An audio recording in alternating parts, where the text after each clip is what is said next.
Preiddiau Annwfn is one of the better known poems from the Book of Taliesin, and it's also one of the most mysterious. Nobody really knows what it's about, but there are a few clues as to what it could mean.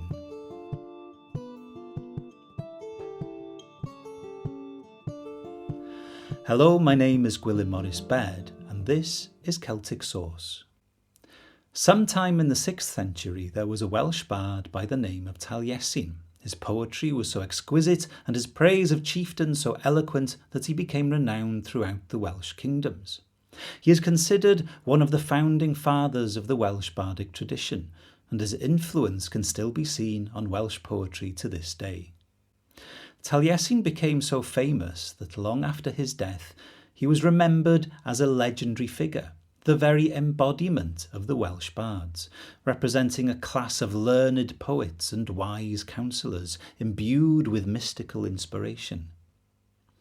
By the 12th century, high-ranking court poets were performing poetry in the persona of this legendary Taliesin, boasting of his learning and enlightenment, of his otherworldly nature, his mystical transformations, and his many wondrous past lives. One such poem is Preiddiau Annwfn, a long and obscure text full of riddles, allusions, and ambiguous references to things we just don't understand. But for all of its strangeness, there are a few things that we can say about this poem. It seems to recount one of Taliesin's adventures into the Welsh otherworld, Annwfn, on a mission with King Arthur to steal a magical cauldron. These are the first 10 lines of the poem. Golycha wledig pendefig gwlad rhi, rhyledas ei bennaeth dros draeth mundi, bu cywair carchar gwair yng Nghaer Syddi, trwy bostol Pwyll a Phryderi, neb cyn o gef nid aeth iddi, i'r gadwyn dromlas cywirwas cedwi, a rhag Preiddiau Annwfn tos dydd geni, ac hyd frawd parahawd ein barddweddi, tri llonaid Prydwen I deitham ni iddi, namyn saith ni dyraeth o Gaer Syddi. I praise the Lord, ruler of the kingly realm, who has extended his sway over the extent of the world. Maintained was Gwair's prison in Caer Syddi throughout Pwyll and Pryderi's story.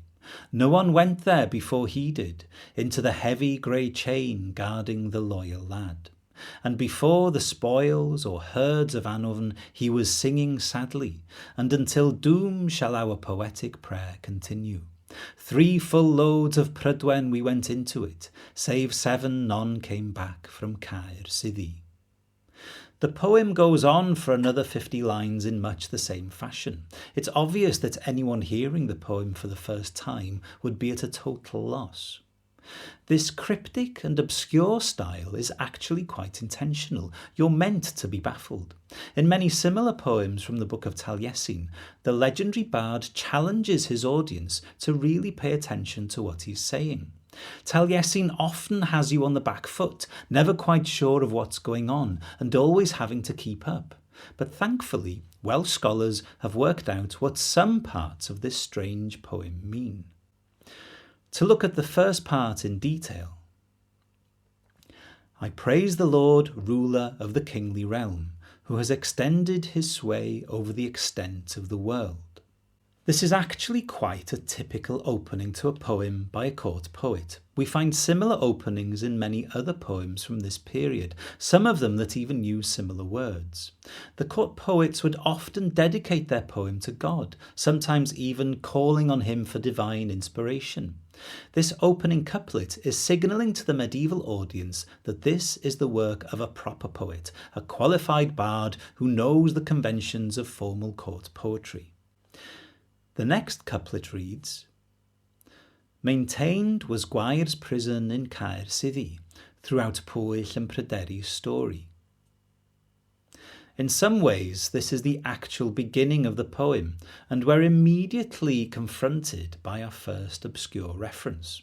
We don't know exactly who Gwair is, but he is mentioned in one of the medieval story triads. Tri gorychel garcharor Ynys Brydain, llyr llediaeth a fu gan ei roswydd yng Ngharchar, a'r ail Mabon ap Modron, a'r trydydd Gwair ap Gweirioedd. The three supreme prisoners of the island of Britain, Llyr, half-speech, who was imprisoned by Eroswydd, and the second, Mabon, son of Modron, and the third, Gwair, son of Gwaeroedd. Just like many other characters mentioned in the Welsh triads, Gwair's story is now lost to us, but as a man imprisoned in the otherworldly fortress of Caersydd, he bears some similarity to other figures from Welsh myth. For example, Preiddiau from the third branch of the Mabinogi, who is also imprisoned in an otherworldly fortress, or as mentioned in the triad, Mabon, who was imprisoned in a special fortress on the banks of the River Severn, as told in the tale of Culhwch and Olwen. Only the oldest and wisest of animals, the salmon of Llyn Lliw, knows where he's imprisoned, suggesting it's at least a special place, perhaps even enchanted and somehow outside of normal time. Caersydd is a very interesting name for Annwfn. It literally means the fairy mound fortress. Siddi is borrowed from the Irish Seath, the name given to Bronze Age tumuli that in Irish myth are believed to be entrances to the otherworld. There are many other names given for Annwfn in the rest of the poem, but this is a particularly interesting one as it's used in a few other poems from the Book of Taliesin and by later poets in the Welsh Bardic tradition. Pwyll and Preiddiau's story is referring to the four branches of the Mabinogi. This father and son appear primarily in the first and third branches, and as I mentioned, in the third branch we hear how Preiddiau is imprisoned in an otherworldly fortress. The next couplet tells us a little bit more about Gwair. No one went there before he did, into the heavy grey chain guarding the loyal lad. This suggests that Gwair, as a young man, was the first to be imprisoned in Caersydd, somehow bound with a heavy grey chain. We find similar imagery in another medieval poem, something we'll discuss in more detail in the online course. And before the spoils or herds of Annwfn he was singing sadly, and until doom shall our poetic prayer continue. It's this line that gives the poem its title, and the ambiguous word here is Preiddiau. It could mean either spoils, as in treasures, or herds, literally herds of cattle. The reason why it's hard to choose the exact meaning is that the poem goes on to mention at least one treasure from the otherworld, that being a magical cauldron, and at least one herd animal, that being a special ox. In later folklore, the Welsh otherworld is often described as an idyllic place full of riches, but also a place where fairy cattle reside. Of course, the line could be referring to both of these things. The Welsh bards did sometimes play on words in this way.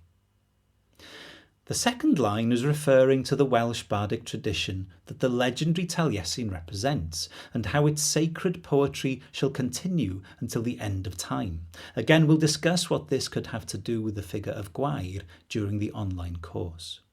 The last couplet in this section alludes to what's actually going on, which appears to be an incursion into the otherworld. 3 full loads of Prydwen we went into it, save 7 none came back from Caersydd. In the Welsh tradition, Prydwen is King Arthur's ship, and here 3 full shiploads of warriors went with Arthur and Taliesin into the otherworld, into Caersydd, yet only 7 returned. This suggests that a great battle ensued, probably resulting from Arthur's attempt to steal the magical treasures of Annwfn. The story of a Welsh king accompanied by Taliesin crossing a sea to fight a battle that has something to do with a magic cauldron and from which only 7 return is actually echoed in other texts, the main ones being the second branch of the Mabinogi and an episode in Culhwch and Olwen. The fact that the same story is echoed in these 3 medieval texts suggests that this is a very old story motif that's evolved into different variations over time. This story element is probably much older than Preiddiau Annwfn itself and could well have its roots in the distant past. As you can see, once we begin to pay attention to what Taliesin is saying in the poem, we can actually untangle parts of it and draw out some meaning. It's clearly a very compact piece of poetry with lots going on under the surface. Can we make any sense of this strange Welsh poem? Or does the clever wordplay just hide the fact that it's full of hot air? Let me know what you think in the comment section below. You can download the different sources I've used to make this video from celticsource.online. Just follow the link in the description below. If you found this video interesting, please like and share, and if you want to see more, subscribe and click the bell. Diolch yn fawr iawn.